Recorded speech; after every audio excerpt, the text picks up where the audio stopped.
And I would say that for your listeners too, Manuj, like that's a big part of this is at some point you got to do something. If you're waiting to know everything before you start, you'll never do anything. So in my career, that's been defined numerous times over and over is you got to make the jump and then kind of figure it out while you're in there. That's when you're going to learn the most. You know, not necessarily working in the business, the day-to-day stuff, but working on the business and kind of building strategy and culture and those kinds of things are the things that you know get me out of bed in the morning, get me juiced up. So that's what Reliant offered. It's the reason why I'm here. Yeah, I think it's a great question, and I think people are trying to figure that out all over the world, right? And no matter what industry you're in. I think for me, one of the big differences is I'm willing to make that jump. I'm risk tolerant, right? So I don't mind taking the risk with things. And that is coming up next on Bootstrapping Your Dreams Show, so stay tuned. So, the big question is this. How are ambitious people like us, who don't have a lot of resources, did not go to Ivy League colleges, were not born into wealth, how do we become resourceful enough, use our creativity, our dedication, and a little bit of crazy to bootstrap our way to realizing our dreams?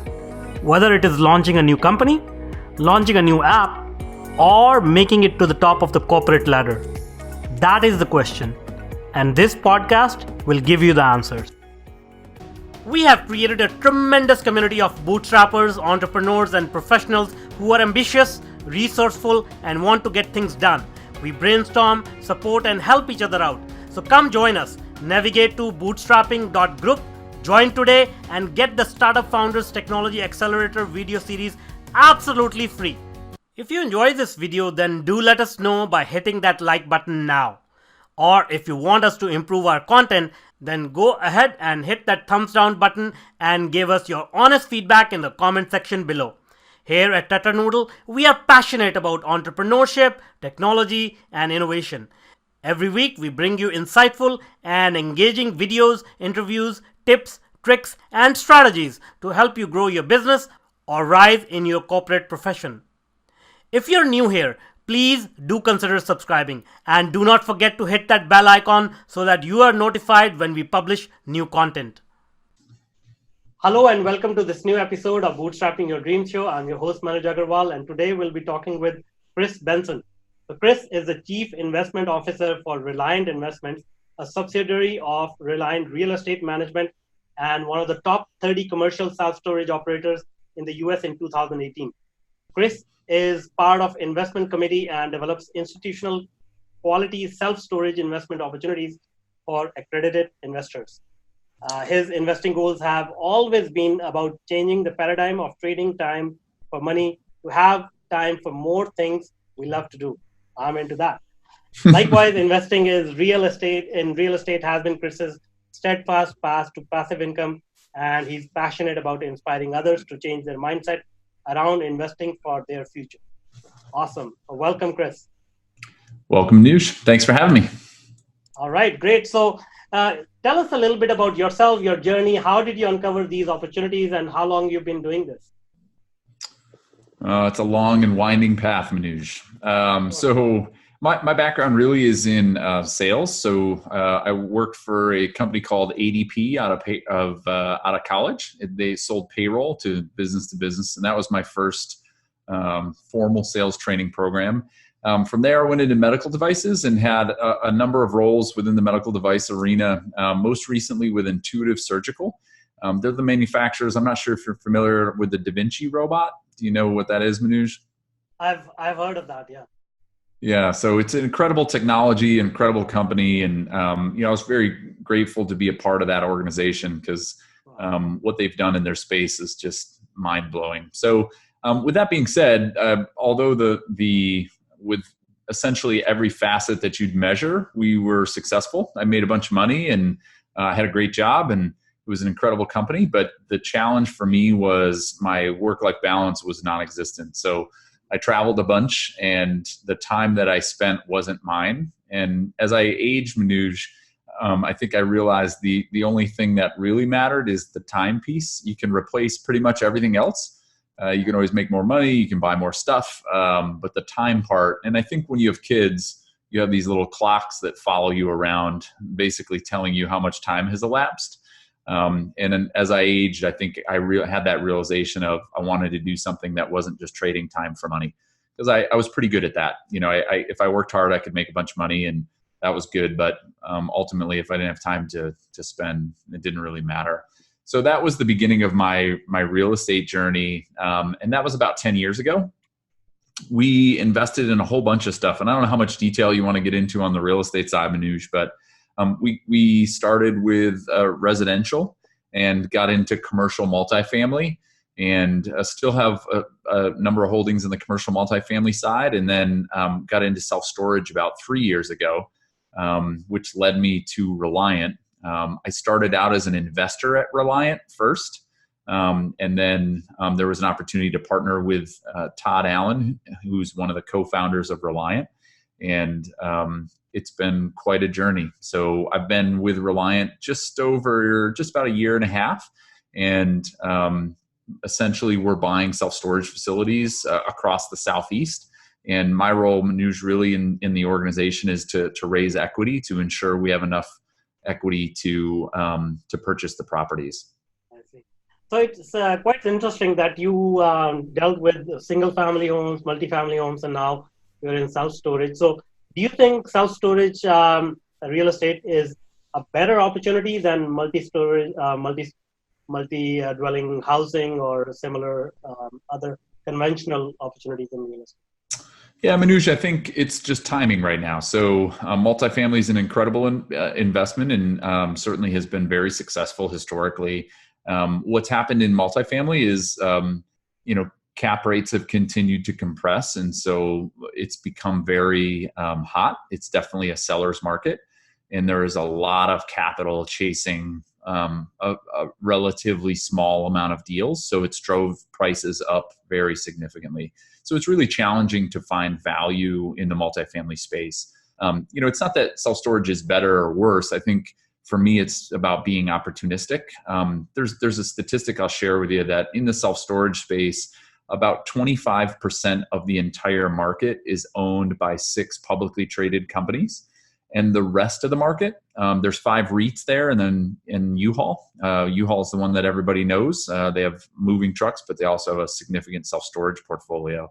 And then the other 75% of the market is owned by all different types of owners. A lot of mom and pop, so people who own 1 or 2 facilities. So there's a really nice consolidation or roll-up strategy opportunity within self-storage, which is really why I made the transition to moving to self-storage and investing in it full-time, because I think there's an opportunity that you can consolidate that portfolio and be a really interesting target for institutional capital on the back end. I see. That's awesome. And I really like your concept about, time being the most precious commodity. And a lot of people, especially entrepreneurs, they don't realize until it's kind of late in the game, or even career professionals. So how did you actually come to, was there a specific event that happened, or something, some stimulus that happened that sort of made you realize that important fact? I distinctly remember waking up and saying, I can't do this another 30 years. I mean, literally it was that, right? It was, I think I was at the time 28, and it was just a moment where I had this overwhelming dread that this was going to be my path. And, the thing, Manuj, that really struck me was I remember walking through airports on a Friday evening, right? Everybody's going home from wherever they are for the week, and seeing guys in their 60s who were some professional, right? They had a bag, basically. It may not have been salespeople. They may have been executive. It could have been whatever. And I kept thinking, if I'm still sitting in an airport in Cleveland at 6 o'clock on a Friday, no offense, Cleveland, that's not what I want to do at all. And so really it was kind of a confluence of just my own maturity and some things happening around me where I said, I got to do something that allows me to go in a different direction. And for me, Manuj, I'm sure some of your listeners have read Rich Dad, Poor Dad, but That Robert Kiyosaki book, Rich Dad Poor Dad, for me, kind of understanding the idea of passive income was kind of the start. I said, oh, that makes sense. And, I'm not very creative. I'm more of an executor. So if you give me numbers, I can work through those. And real estate is basically just numbers. It's more of a science than an art. Sometimes it's an art, but most of the time it's just numbers, and I can make those work. So real estate was the path that I thought was going to be the beginning of that journey. I see. And did you have any formal education or training? Did you have any deals under your belt when you started off? Well, not before I started. The first property we bought that actually I still own is a duplex in the town that we lived in at the time.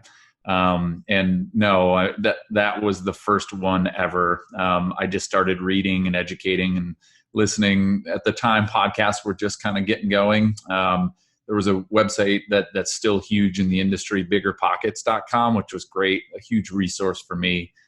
Connected with a lot of people, and then there was just that moment where you made the jump, right, where you had to do something. And I would say that for your listeners too, Manuj, like that's a big part of this, is at some point you got to do something. If you're waiting to know everything before you start, you'll never do anything. So in my career, that's been defined numerous times over and over, is you got to make the jump and then kind of figure it out while you're in there. That's when you're going to learn the most. Yeah. And how was the early start? Like, was it overnight success, or did you have any bumps along the way? Oh, sure. I had lots and lots. So nothing's an overnight success, right? It's just that people don't see any of the stuff that happened the 10 years prior. And then they're like, wow, look how well you're doing. Yeah, absolutely. I mean, I've made numerous mistakes. I continue to make lots and lots of mistakes. And we learn from them and try to go on to the next thing. But, on the first residential, our duplex, the first one we bought, we lost both tenants within 3 months of buying it. And obviously we didn't build that into the pro forma. And so, essentially one of the units was trashed when they left. So, we had to go in and rehab the units and lost some money there for sure, but it's since picked itself back up. And it was a great learning experience as far as tenant screening and having basically airtight leases and security deposits. And, the list goes on and on, Manuj. You got to ask me more specific about mistakes, because I got a lot of them. Sure. Yeah, for sure. All right. And you talked about, obviously you talked about passive income. So just so that we are on the same page, can you define what you mean by passive income? Yeah, sure. Think of mailbox money, right? Where your money is what's making you money. And so as opposed to trading time for money, where you go to work and, you're paid for that time that you spend. If you're able to invest your money effectively, essentially your money is making you money. And so the best, I like hearing it called mailbox money, right? Where you show up at your mailbox and there's a check, whether you were skiing or on the boat or, working or not, the check's going to be in your mailbox. So for me, that's the big deal with passive income is, no matter what you're doing during the working hours, there's some vehicle on the back end that's generating revenue for you. I see. But in this case, you obviously have to do some work to raise money, equity, go Sure. Look at the locations and maybe maintenance and things like that. So how is that? How does that play into the role of passive income? Yeah, for sure. I mean, I think for us, I'm part of a company, right? Reliant we have 160 employees, and majority of them are out in the field running the facilities. So I think I'm still young. So I'm 39, and I can't see myself stopping working. I still need a purpose and I need something to do. And quite honestly, I think Reliant is helping build that passive income stream where if there is a time where I say, hey, I'm going to take a break, the financial side of things I don't have to worry about. So it's about building a foundation, right? And block by block and dollar by dollar, enough of a passive income stream where, there comes a time where work is a choice, and if you want to, then you can. And if you don't, then you don't have to. And I mean, quite honestly, I joined Reliant because there's an incredible opportunity to build a business.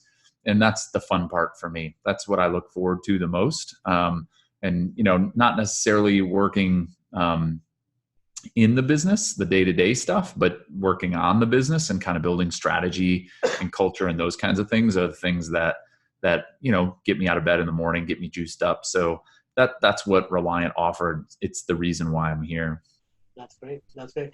And now let's talk about the opportunity itself. So, the theme of the show is bootstrapping. So do you think somebody with little investment or no investment can get into a business like real estate or self-storage units?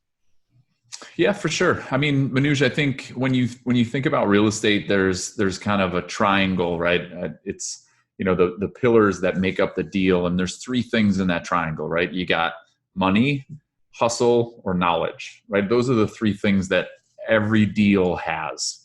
And right now, if you're a guy or gal who doesn't have the money component of it, but you have the hustle and the knowledge, you can always go find the money. And I think it's just finding what your listeners' strengths are, right? And if real estate is a path that they want to go down, they have to find out what their strength is in the asset class that they're working in. And then, focusing on finding a partner who has what they don't. And so I think a big part of it is just being able to jump into something and say, hey, I'm going to give that a shot. And whether you fail or not, there's going to be an incredible learning experience attached to it. And I think for sure people can do it. It's just a question of where their skill set fits in that, money, hustle, knowledge kind of component, because every deal's got those three things in it. I see. So what about, some of the people who got burned in 2008 crash? They obviously the real estate was the primary reason why it all happened. So how do you protect yourself against that kind of an event again happening? Well, I mean, I think, are you saying, Manuj, specifically in self-storage or just real estate in general? In real estate in general, or maybe self-storage in particular? Yeah, I would say, in general, the thing that got people in trouble in 2007, 8, and 9, certainly on the residential side and even on commercial is the debt, right?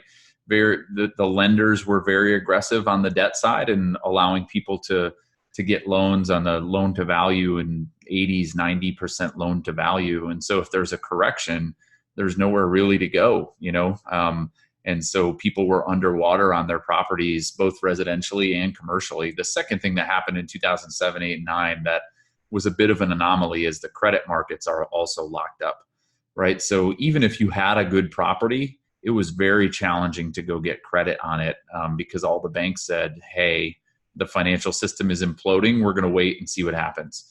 And so, for us or for advice general in real estate, I would say be conservative on your debt assumptions. It's much better to have, a 70% or less loan to value versus, pushing up 80s, 90s. It just gives you a little bit of buffer as you're buying these properties where if there is a correction, you can make up for it. And then the second piece I would say for us on the self-storage side is inherently storage has done really well in market corrections. For example, in 2007, 8, and 9, the REITs lost less than 4% of their value. And, the hypothesis behind that, right, is that Americans at least don't get rid of their things.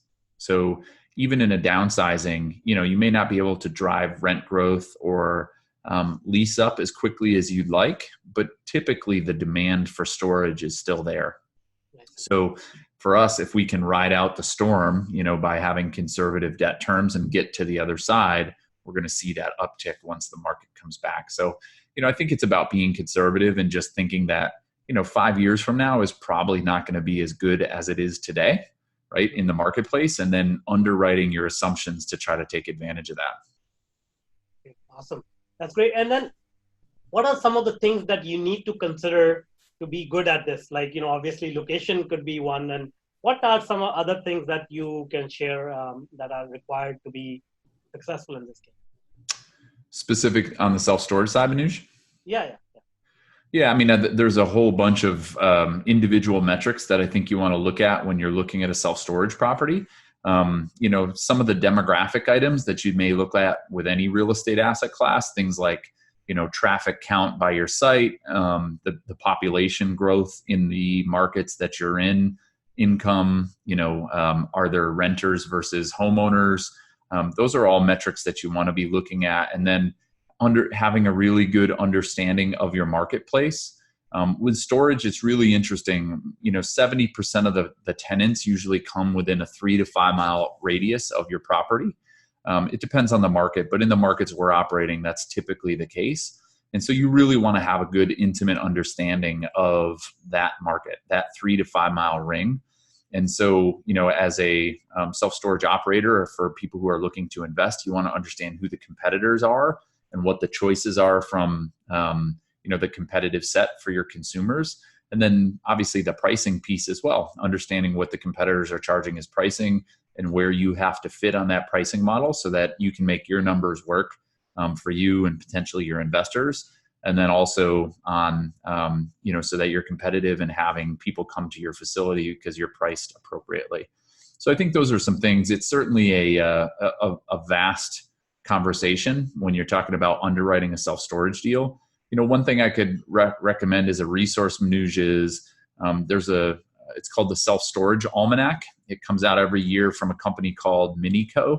And if any of your listeners Google that, they can purchase it. And maybe we can put it in the show notes in the podcast, where people can go out and access that Self-Storage Almanac, and really is a good kind of all-encompassing set of data to show what's going on in the industry. Awesome. That's great. And what are some of the things that you need to be aware of, meaning something to avoid when you're getting into this game? There's a lot of things. I think at a high level, the thing we touched on already, you want to be really conservative in the debt. I think, even higher level than that, I think as a real estate professional, there are a lot of moving parts to this industry, and find the things you're good at and partner with people who are good at the things you're not. Don't try to be in everything to everybody. I think, my path has been really delineated by the ability to partner with people who do things well that I struggle with. And so I would say that that's a huge component of this is, educate yourself and try to be reflective of what skill sets you have, and then go partner with people that may be able to supplement or complement those skill sets. And how do you work? Like, is this an opportunity that you train other people on, or how do you work with other people, or this is a self-contained sort of business that you're running? Yeah, correct. We don't do any, coaching, or there's no pieces on our end that, where we're training people or mentoring people. We're honestly, our business is every day, buying, running, and delivering returns for our investors in the self-storage arena. So, we don't do too much on coaching, but there are a few guys out there specific to self-storage. Guy by the name of Scott Myers does some stuff I think it's called Self-Storage University. And I've had a few people that I know go to that, and it's been a really good resource. So there's a lot of things that people can turn to go out and educate themselves on the asset class. Awesome. Now, you've been successful entrepreneur, and you've done a number of other businesses as well. So one of the key things that I like to talk about is the mindset for success. So what have you noticed in your mindset that is different than some other people who may not be as successful, that differentiates you, that gives you an edge? Yeah, I think it's a great question, and I think people are trying to figure that out all over the world, right? And no matter what industry you're in, I think for me, one of the big differences is I'm willing to make that jump. I'm risk tolerant, right? So I don't mind taking the risk with things. I struggle with it sometimes. I'm not saying that I don't have fear and anxiety around it. But I think one of the big things that you'll find with a lot of people who are saying they want to be entrepreneurs or saying they want to make a change is they'll talk about it a lot, but not necessarily make a huge change in their lives. And, Tony Robbins talks about like making a plan and then taking massive action. And I think that's the key that everybody needs to do, no matter what it is you're trying to do, whether it's real estate or a new business or, a partnership, whatever the case may be, it's the taking the action part that I think people struggle with the most. It's easy to get analysis paralysis. And for me, I would say it's the taking the action I've been good at. And then the other part, and I know I've hit on it and I'm sounding like a broken record, but I've also had great partners along the way, and I do at Reliant as well. I know what my skill set is, and I've been able to find great partners who can do what I can't. And I think that's something that people, it helps multiply your effectiveness by having a second or third person that can come do things that aren't in your wheelhouse. So I think those are the two things that you could probably take away from, at least from my story. Yeah, that's awesome. And let's say, somebody starts a business, whether it's real estate, whether it's a startup or what have you. What are your views about getting their first customers? What are some of the strategies that you can share that you may have used in your business to get the first customer? Because it's always hard to get started with that, right? Bringing in your first dollar, your first revenue. Yeah, it's the critical part, right, Manuj, is the sales aspect, right? Too many people forget about the marketing and sales piece, which arguably is the engine that makes the car go. And I think that's a key component of it. I think it depends certainly on what you're trying to do. My first customers in my business were investors. And mine kind of grew organically because I had invested my own money first and shown a track record. I think, on the investing side, certainly it helps to have some history to say, hey, I've done this before and these are what my results look like. It's a lot easier to sell that than say, hey, here's what I think, and I've never done it, but why don't you give me some of your money and we'll see if we can make it work here. I think on the business side, it's about testing your market early and understanding, not just are people interested, but would they buy it, and keep a list of those people.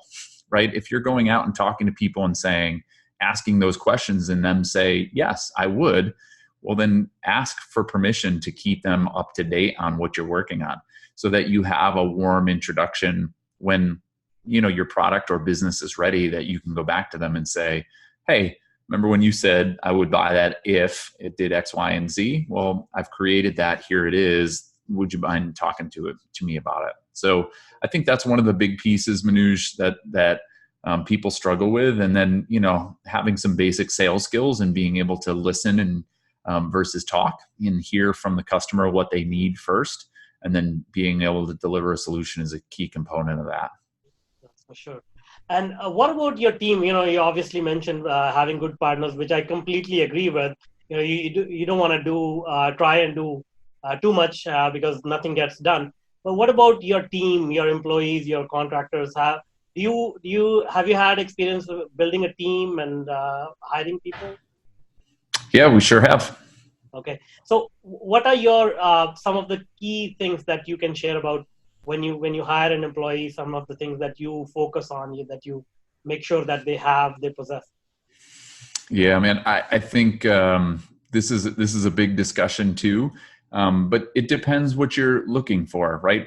In a small business like ours, and we're still a small business, we want entrepreneurs first, right? People who think like entrepreneurs and have a specific skill set. So, we're working through hiring a director of marketing right now, right? Well, we want the marketer to be entrepreneurially minded first and have a marketing skill set second. And so I'm going to share something we're doing that I read. And so I'm not stealing it from anybody. You're not stealing it from me. But, in the book that I read, essentially they talk about if you want the people you hire to do something different than the normal, then you have to find a different way to hire those people and go out and find them. Basically fish where there are fish, right? And so the example they gave two that were really good. One was Google put a billboard outside of Yahoo's headquarters with a math equation. And I don't know if you've seen this before, but they basically had a math equation which led to a website. And then there was like a scavenger hunt that eventually got them to a Google employment page saying, hey, if you enjoyed what you just did, this is what we do at Google every day. Come work for us, type of thing. And so I think for us, we've had a lot of success marketing in entrepreneurial spaces, as opposed to, like, for example, we're going to hire a new director of marketing. We're not going to go to marketing facets and advertise there, because we'll get marketers. What we really want is an entrepreneur first who has a marketing background. And so we'll go to those entrepreneurial spaces, some web places where, if you're reading those types of magazines or those blogs, you are reading them because you're an entrepreneur or you're entrepreneurially minded.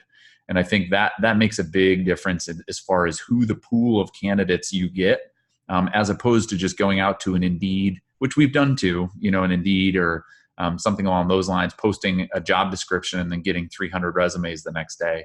I think that helps filter out who you ultimately get into your candidate pool.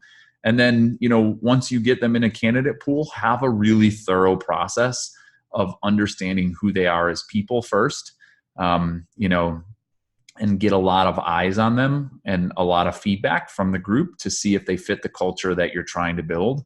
A great question that someone else gave me that I always ask is, how did you earn money as a teenager? Or what did you spend money on as a teenager?